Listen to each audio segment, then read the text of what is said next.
Thank you. I think we're now breaking for lunch, and the next session will be the panel discussion, which Aslam will be facilitating at 13:45.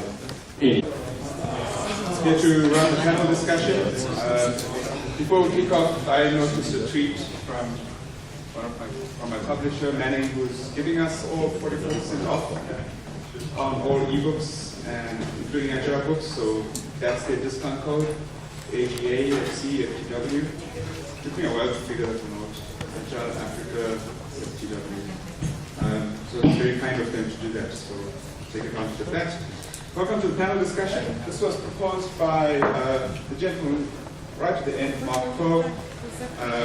Has Agile software development in South Africa delivered its promises? So starting from that end, it's Mark Poe, Martin Cronje, Daniel, and Barry Myberg. I'm hoping we have a second microphone handy.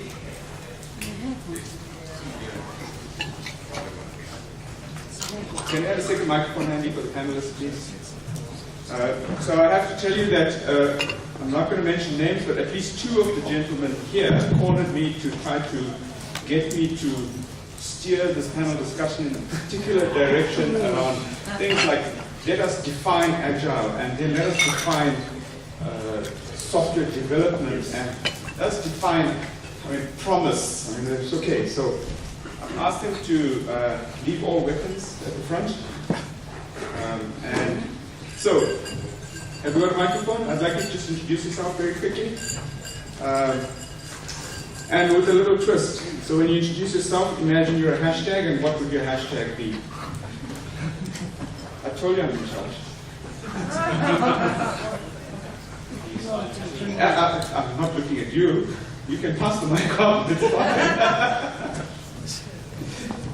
Okay, so hello everyone. My name is Mark Kroll. I'm a developer coach of driven software. We're still figuring out what that means.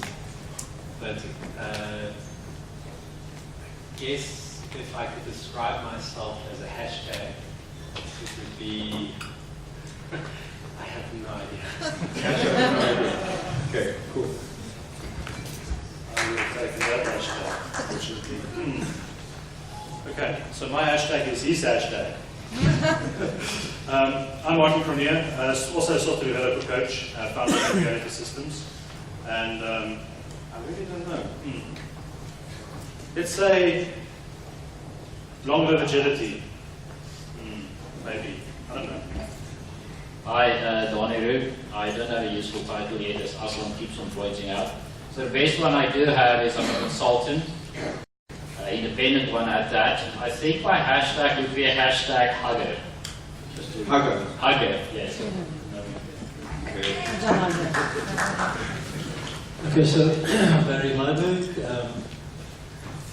once was a software developer, now I'm a corporate refugee, having a great time at the JCSE. Hashtag, well, when I created my Twitter account, I named it AJBM, which is a story all of its own, I won't go into that. AJBM Twit. Perhaps the Twit is the suitable hashtag. Thanks, everyone. So, in this panel discussion, I'm going to pose a couple of questions to the panel and just get their expert opinion and observations of what they've seen and felt and heard. And then we're going to open it up to you guys if you have any questions. We'll take it from you as well. I think it's only fair. So we're talking about software development. Has it delivered on its promises? So I'm going to ding you guys out because I'm in charge of the time. So I'll ding you out. You just have to pass the microphone on. That's power. So, first thing I actually want to, I've been thinking, it's actually quite a difficult topic, this one. Has it delivered on its promises? We don't even know what the promises were, perhaps. What do we mean by it's delivered on its promises? It's all about continuous improvement, etc. So, I'd like just your own observation, having worked in the industry locally. In your opinion, roughly, not quantified, what's the ratio of success to failure for Agile adoption? More success or more failure? Oh, someone pick up the microphone and speak, and don't speak to me, please. I think it depends. It depends on the scale of the companies from my observations. I think the larger the companies are, the more they have to undo to become more agile. The smaller the companies are, the more successful they become at adopting agility. The biggest large success we've seen is software dev companies of up to about 60 to 70, 80 developers. But after that, the success rates, from my experiences, are pretty much zero.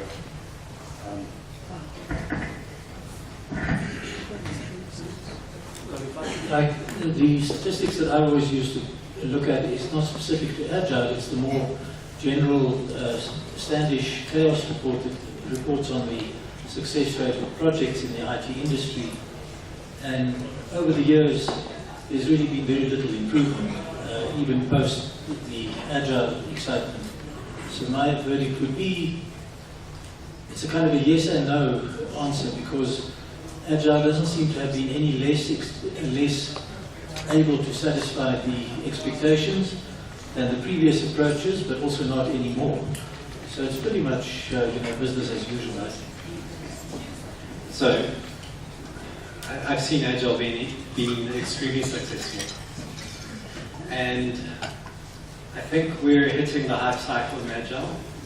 I think the guys that really, really understood Agile understood at a deeper level than most people we come across nowadays. So, at a value and principle level, the guys that get that really are performing and delivering value. But I think the majority of us, and it's human nature, we copy the practices. And as soon as we start doing that, the value that's being delivered is really low. In fact, I've actually seen a lot more damage done with organizations that just copy the practices without getting at a deeper level. They would probably be in a better place sticking with what they had before. So, Mark, you mentioned the hype. So, Yeah. if any one of you could share, what would you consider hype in the Agile space? Hype, so signal to noise ratio, right? What's noise? What's signal? When I see hype in Agile, I think it's some of the mistakes we make just in typical organizations. So one of the things that for me is an indicator of hype is when you advertise that you need a person X. So for want of a better word, let's say, okay, we're going Agile, so we need a bunch of Scrum Masters. And you stick at that level, so you don't really answer the question, well, why do we need these people? I see a lot of hype in that, and I start seeing people just getting hired because of their titles. There's a problem. To build on that, I think the thing that we see a lot is companies adopting processes for what those processes sell them. For saying this process will allow you to deliver more predictably and more. It comes with all of these promises of frequent, predictable, high-quality delivery. And companies frequently focus on these practices and processes as opposed to focusing on the values and the principles behind Agile. And for me, the hype is, as what Mark said, when you start hearing companies hiring for a certain process as opposed to for hiring for a certain set of results. I think,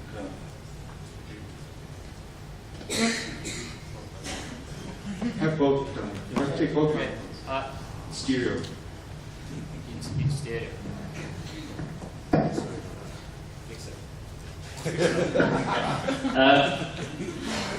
Yeah, so I'm back to this what is Agile thing. So Agile to me is people over process, and every time I see process over people, that to me is a hype.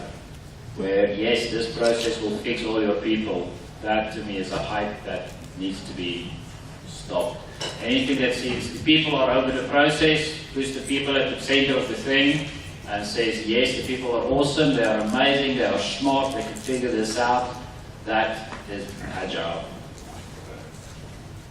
Fred Brooks helped us understand this many years ago when he wrote his article, No Silver Bullet, Essence and Accidents of Software Engineering, where he was basically then already explaining that the essence of software engineering will always be a difficult challenge.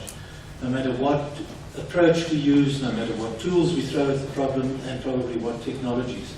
So, for a moment, Agile, I think the hype is the new fashion that was announced, and suddenly people felt, here's the silver bullet, we will now suddenly tame the software challenge. Well, it didn't happen. Clearly, there were some really good success stories. Obviously, always good teams will be able to succeed with Agile. But across the industry, the werewolf is still not dead. The challenge remains the same. So the process where I've started becoming successful in adopting Agile was the moment I stopped trying to do a specific process. The moment I stopped trying to do Agile, right? That's the moment we started becoming successful in adopting Agile. And that's when we started seeing very large companies become successful. It is living up to those values. And that is the essence. Then my view is people say that waterfall is the antithesis of what Agile is, the complete polar opposite, and it isn't. The opposite is Big Bang, right? That's not Agile. If you had to choose a polar opposite of Agile, it would be non-Agile, inflexible. So if you have a process and you have an environment that doesn't allow you to flex, then you won't be Agile.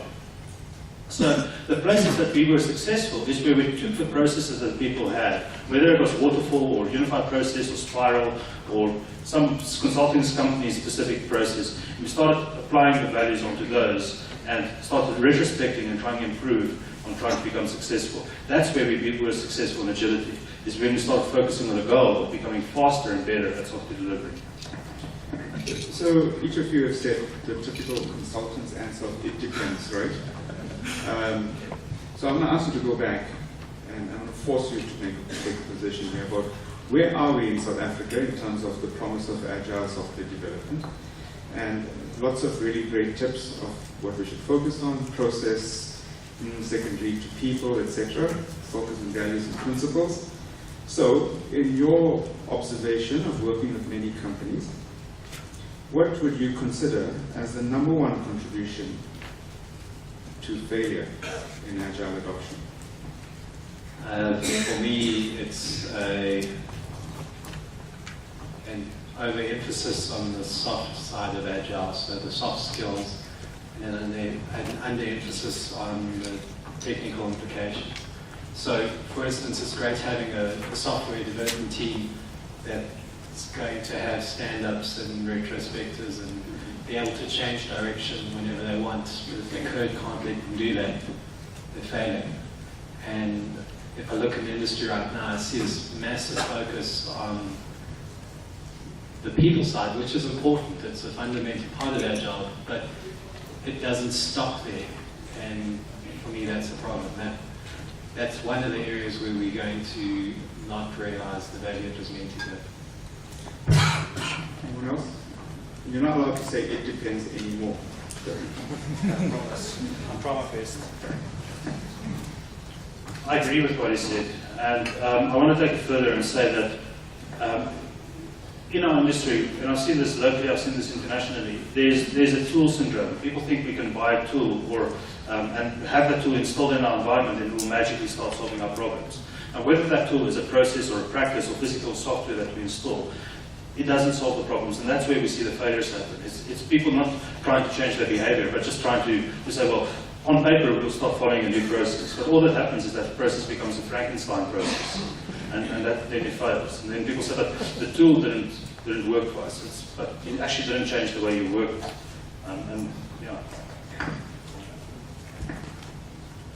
We'll share this one. Okay, for me, the number one contribution to failure is the inappropriate management governance approach to a situation that requires low ceremony governance, but management trying to force high ceremony afterwards. So what I'm basically saying is organizations that do not have the flexibility to get their governance approach down to low ceremony will probably not succeed and will just contribute to wasted spend on attempts to be agile and eventually give the whole agile approach a bad name. So I agree with all of that. The one thing that I also think people tend to underestimate quite a bit is this whole cost accounting mentality in a business. Every single time I think we're making progress, you're running up against somebody who says, yes, and where's my resource efficiency? Yes, and where's my budget? Yes, and prove to me with numbers. You have to change the accounting story first. Eddie Goldtrack back in the 80s said, if you could start thinking in terms of throughput accounting, you can start shifting the mindset and the conversations away from cost to actual value generation conversations. So I think that's one thing people don't think about way enough. I've picked up something here, you guys, and I want to be devil's advocate and a bit provocative here. So you guys are saying that process doesn't help us. The human side of things really should be de-emphasized and should focus a lot more on code. We should focus on throughput accounting. Tools don't really help us out here. I'm going to be even more provocative and say that the task board with stickies is a low fidelity tool that cannot scale up. Craftsmanship and code quality is overrated and incurs more cost than delivery. The human aspects of people should be rated far higher than the code that we write because people will live longer than code. And I'm wondering whether those things actually contribute to success or failure. And picking up on Gary's thing, amongst all of this, in many of the organizations that are being represented here, we have the umbrella body, call it management, exco, board meetings, geocos, some kind of body that actually controls money, time, etc. So I don't believe a single thing you guys said. Not one bit. So I think you have a very good point, and I'd like to know what Martin thinks about it.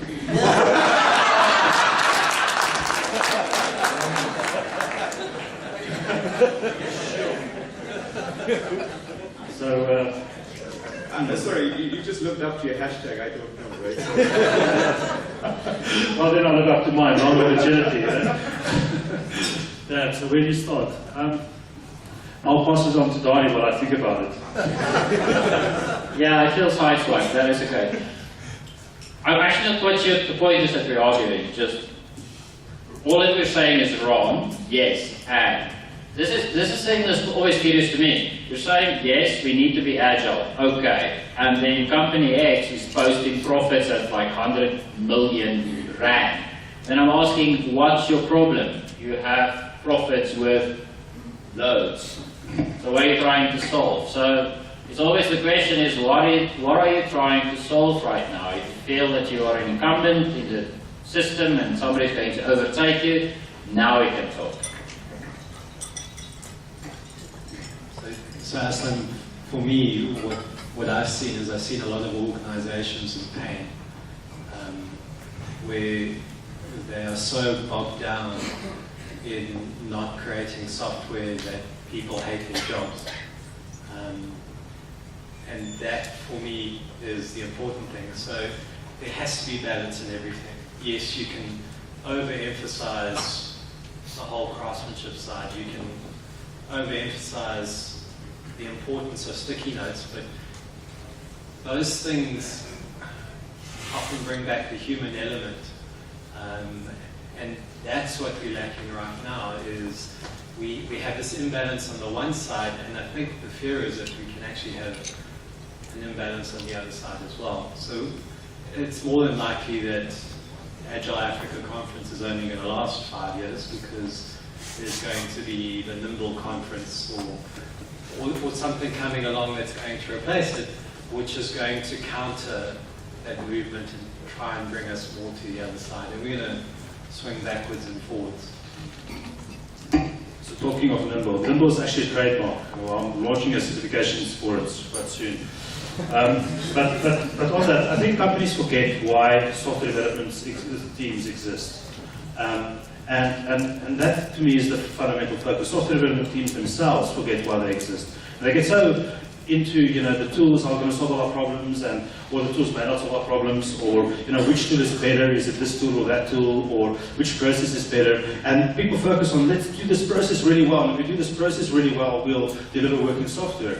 And it's just the focus is wrong. The focus should be on working together to deliver working software. And that's where we should measure ourselves. That's where we should look at whether or not the teams are successful. And the second part of that is that software should be valuable to the organization. So however you accomplish that, if you feel that physical passports or electronic passports work for you, then use that. If you feel that you can accomplish it using ISO 9000, use that, right? If that is the right thing for you. As Dave Husband said earlier, and that really resonated for me. If ISO 9000 generates a lot of gravity and it holds you back, then don't use it, right? So use tools that help you move forward in your environments and adapt to the changing conditions around you. If one takes a bit of a historical perspective, the earliest days of the industry were sort of marked by two movements. On the one hand, there was the so-called code and fix approach, which was the 1960s Agile approach, I'm sure.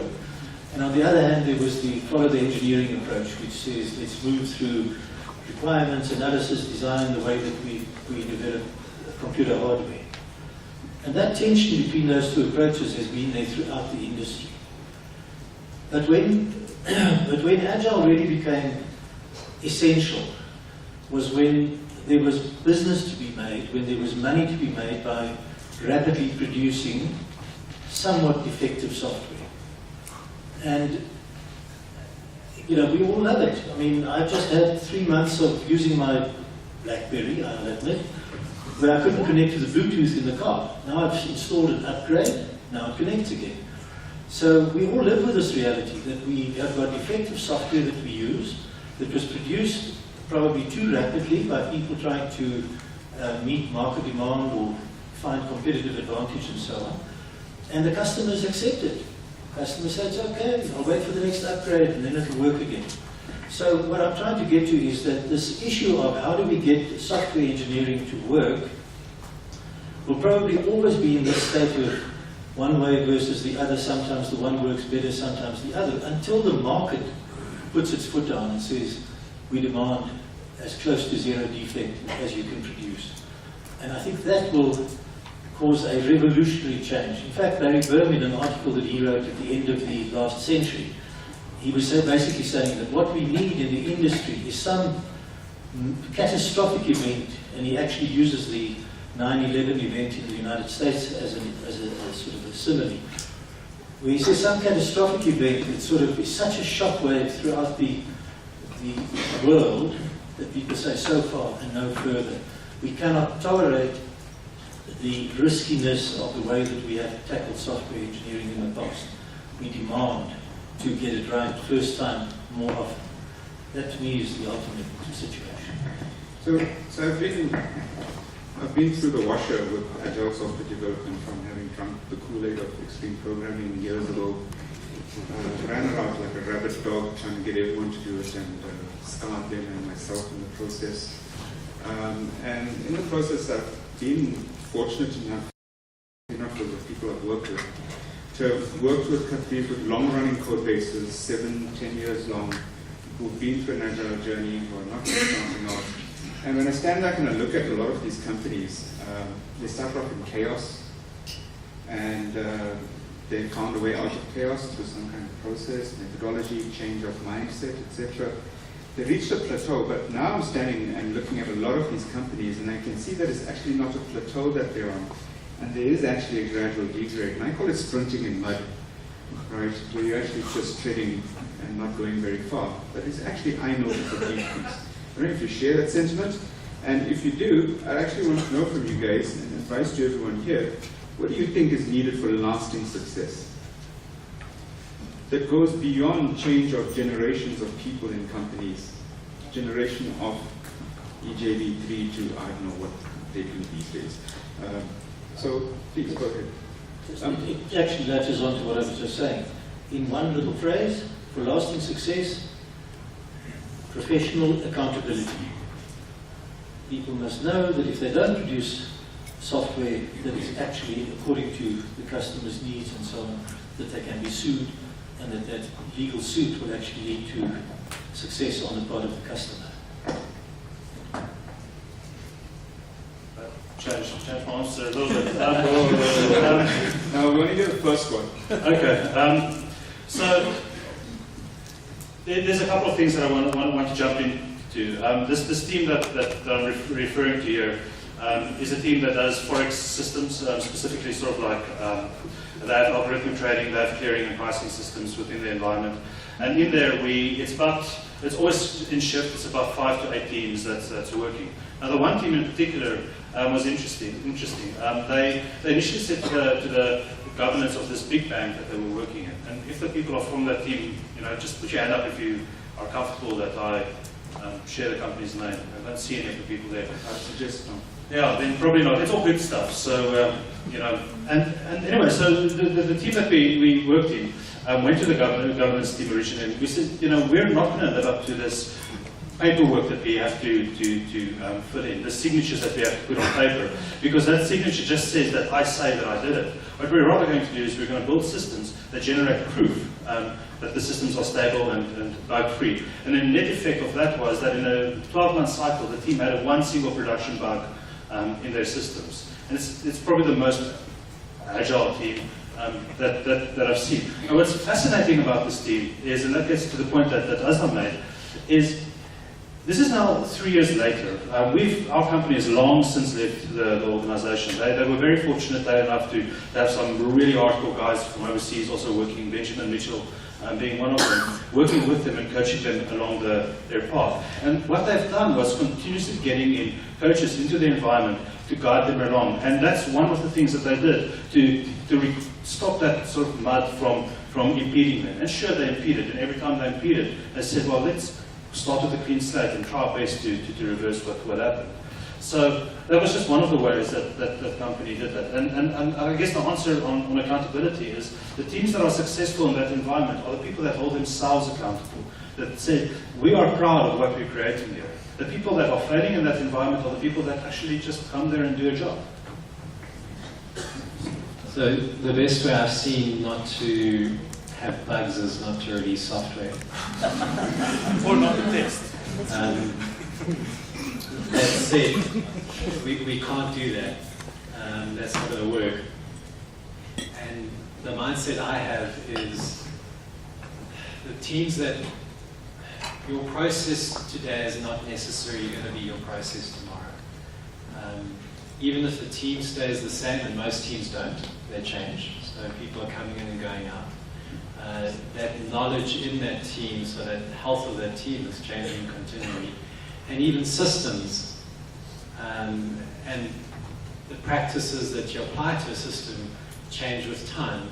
So the only way that you can stop teams from getting into this lethargic kind of way forward is to have the process allow itself to change.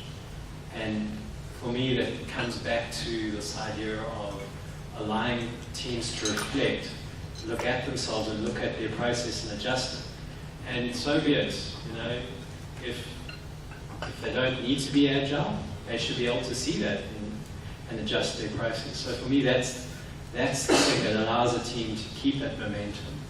And if they don't do that, regardless of what process, so regardless of whether it's Kanban, Scrum, Waterfall, anything, you apply it long enough and your horse is going to die. Just won't carry on. I'm going to open up to questions from you guys.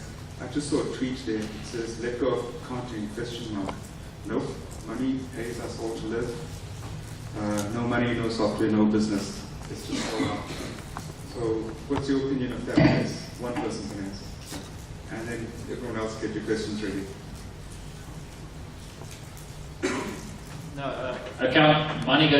Money makes the world go round and all those cliches. What I'm saying is how you account for how you want those money to be generated by the business, that's the conversation that needs to change.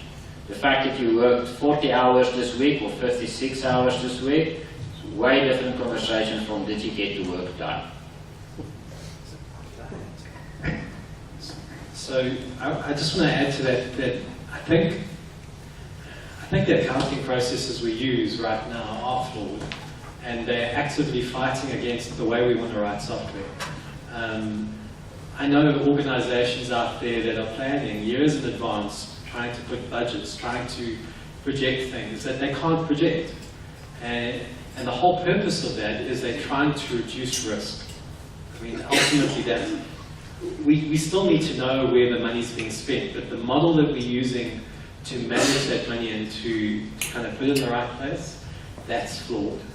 And until we change that, we're going to keep having this friction between how we want things to work in a software development environment and how the rest of the organization actually wants to interact with us. So if we want to get an organization and systems that can allow for change and allow for change rapidly, it has to be all-encompassing. It has to go just beyond. If you just contain it within the team, you're not going to succeed, because there are all these cross-cutting things that bring you back into check with the rest of the organization. So accounting, we're not saying throw accounting out, we're just saying the model that you're applying in accounting might not be the best model to the problem that you're trying to solve. Questions? Questions from the audience?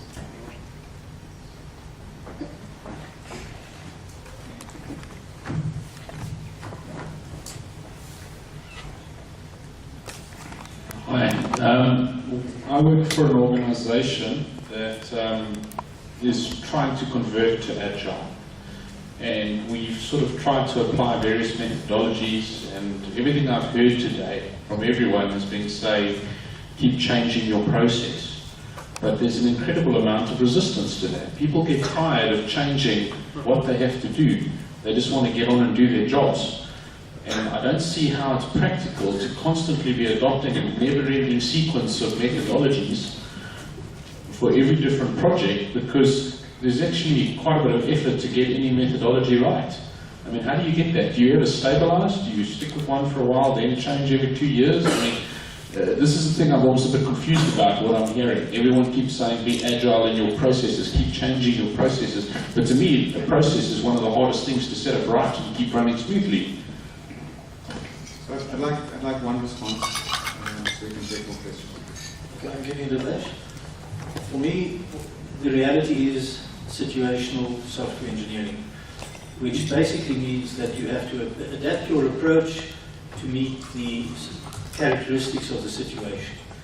And therefore, organizations should spend less effort in trying to find the one approach that always works, and more effort into being adaptable so that they can actually modify their approach to be suitable to the reigning circumstances of a particular initiative. Another question?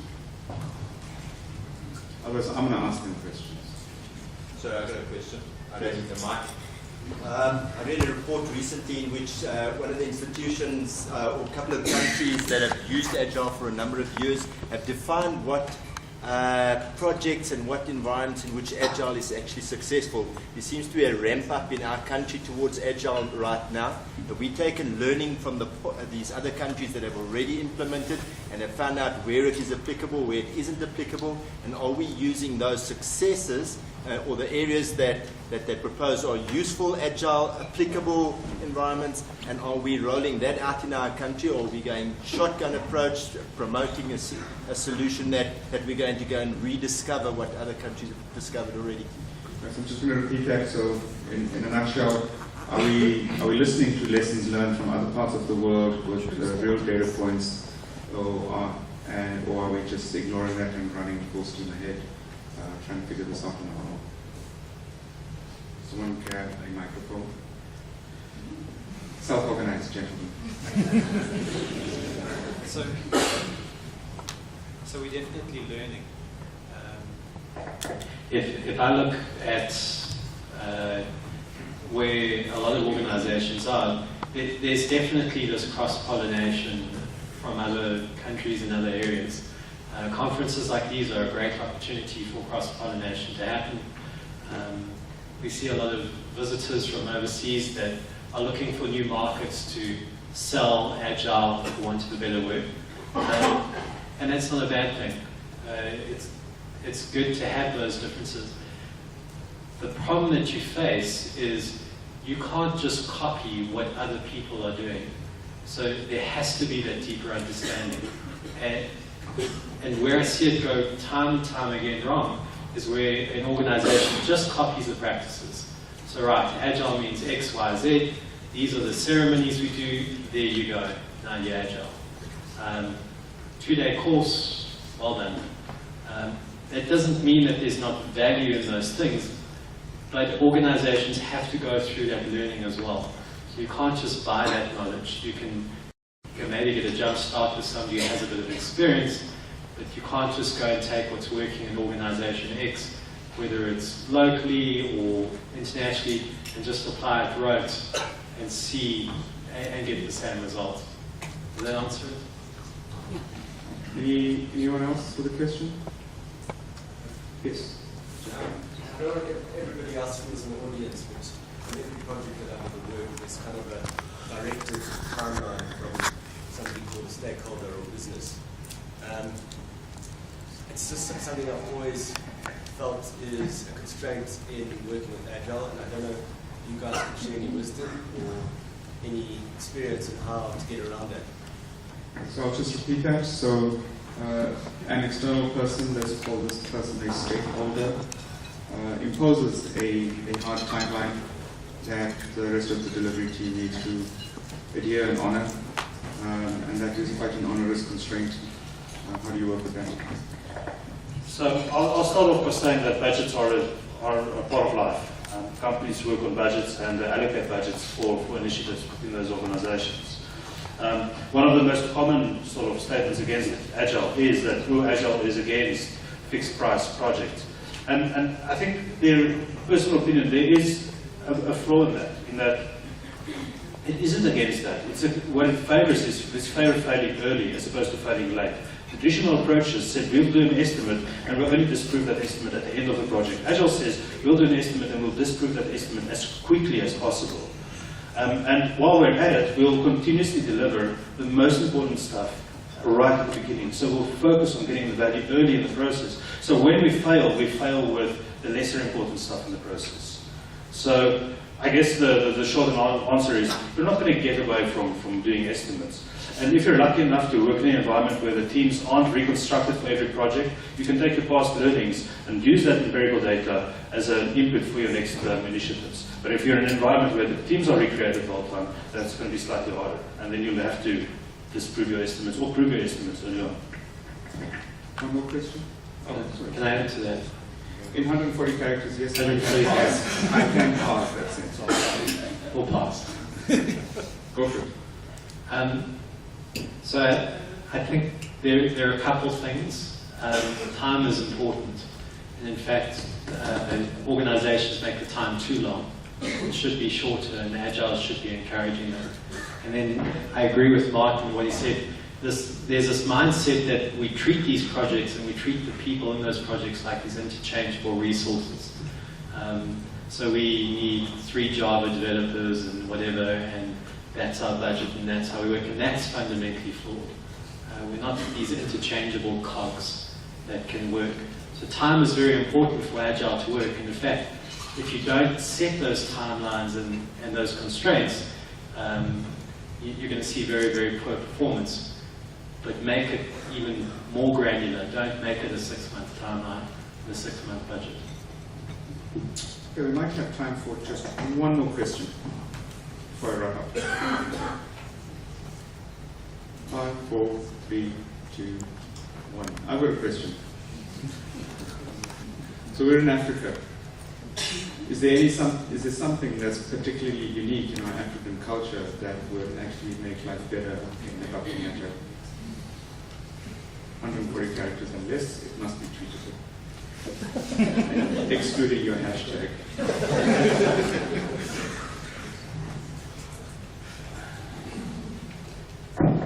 I must be careful how I answer this because, do we really understand what we mean when we say African culture? South Africa is a very multi-racial country. All I can say from some experience a few years ago was that, and I must be careful not to say too much here now, but basically this extremely, let's call it passionate, opportunity-seeking person made a statement that the combination of his marketing drive and ability to open up opportunities and the South African people that he had on his team who actually did what he said to the customer we were going to do, he said we formed an unbeatable team. And he was often astounded by the fact that we actually ended up delivering what he had promised. He was more used to the experience of overselling and not merely being able to live up to the expectations. He said his South African experience had astounded him. And he sort of got a little bit cautious about what he promised because he knew we would deliver. So he started to become a little bit less enthusiastic. Whether that's a general South African culture reality, I can't say. Anyone else have a closing thought on this? Closing thoughts. Closing thoughts, good Agile with loads of empathy is about self-actualization as a professional anti-human. And that's something that we in Africa can definitely do with. Just going to be What he said. I think for me, if I look at South Africa, diversity leads to a more robust solution, and that's important. Just want to add to that. I've done a couple of projects overseas, and one thing that I found quite surprising when I was working, and I don't know if it's still the same, but when I did projects back then, people were hyper-specialized. You had a person that only did like HTML development, and you had a person that only did a certain class of project management. And I think we, as a country, because we're quite small, there's a lot of diversity in our skill sets as well. And I think that actually is the essence of what a cross-functional team is all about. So I think we actually end up doing, in some ways, Agile a lot easier than some of the international counterparts. So I think we're reached about time. I just want to say from my side that having worked locally and abroad and had the privilege of working with a few of the Agile pioneers, the last discussion I had with Kent Beck was, you know what guys, this is just too damn difficult for us to do. I've been trying to do this Agile software development for decades and we're still struggling. My take on that is that design is just really difficult. It's so hard to design. But comparing ourselves to the rest of the world, it's not what we're experiencing is not abnormal. I think the ratio of success to failure is the same as being experienced in other parts of the world. We just keep on plugging at it, and the scars turn into really nice battle scars that you can show around and actually makes you better. There's a project I'm working on, which is a death march, and I said that's the best project to work on because it's like the best death march around. And it's not about the success or the failure, in my opinion. So, gentlemen, Mark, thank you for proposing the panel. Gentlemen, thank you very much. I hope you got something out of it. Enjoy the rest of the conference.